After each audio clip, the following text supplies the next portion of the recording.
అభయన్ news కు స్వాగతం. ముఖ్యాంశాలు. అంతరిక్షంలో చిక్కుకున్న వ్యోమగాములు 2 నెలలుగా నిరీక్షణ, మరో 6 నెలలు అక్కడే. భూమికి తీసుకొచ్చేందుకు అమెరికా అంతరిక్ష పరిశోధనా సంస్థ నాసా ప్రయత్నాల.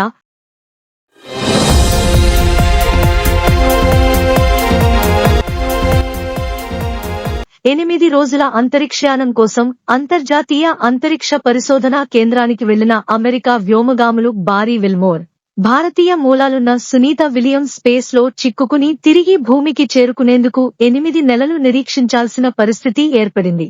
ప్రయాణికులను అంతరిక్ష కేంద్రానికి తీసుకెళ్లేలా బోయింగ్ కంపెనీ రూపొందించిన మొదటి స్పేస్ క్రాఫ్ట్ స్టార్లైనర్ అనే వ్యోమనౌకలో 61 ఏళ్ల విల్మోర్, 58 ఏళ్ల సునీత విలియమ్స్ అంతర్జాతీయ అంతరిక్ష కేంద్రానికి ఈ ఏడాది జూన్ 5న వెళ్లారు.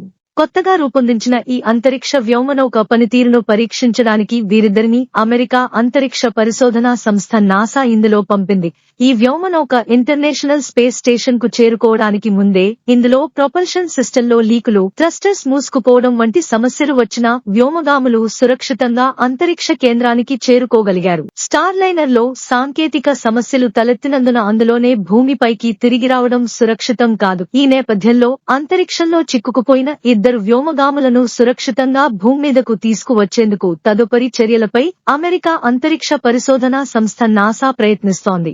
బోయింగ్ స్టార్లైనర్ ను 2 వ్యోమగాములను భూమ్మీదకు తీసుకువచ్చేందుకు సెప్టెంబర్లో మరో వ్యోమనౌకను ఇంటర్నేషనల్ స్పేస్ స్టేషన్ కు పంపిస్తున్నామని, అందులో వారిని 2025 ఫిబ్రవరిలో తీసుకురావాలని అనుకుంటున్నట్లు నాసా అధికారులు ఇటీవల ప్రకటించారు.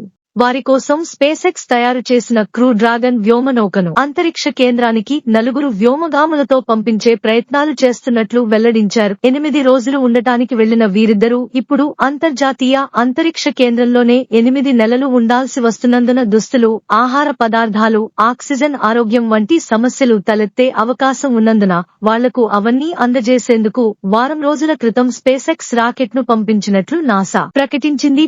నేవీ హెలికాప్టర్ పైలట్ గా పనిచేసి రిటైర్ అయిన సునీత విలియమ్స్ అంతర్జాతీయ అంతరిక్ష కేంద్రానికి వెళ్లడం ఇది 3వసారి కాగా, ఫైటర్ జెట్ పైలట్ గా పనిచేసిన విల్మోర్ కూడా గతంలో 2 సార్లు అంతరిక్షంలోకి వెళ్లొచ్చారు. అంతకు ముందు కూడా నిర్దేశించిన సమయం కంటే ఎక్కువగానే వ్యోమగాములు అంతరిక్షంలో ఉన్నారు. 1990లో మిర్ స్పేస్ స్టేషన్ నుంచి అంతరిక్షానికి వెళ్లిన రష్యన్ వ్యోమగామి వలరీ పులికో 437 రోజులు అంతరిక్షంలోనే గడపగా, గతేడాది ఫ్రాంక్ రూబియో 371 రోజు అంతర్జాతీయ అంతరిక్ష కేంద్రంలో ఉండి వచ్చారు.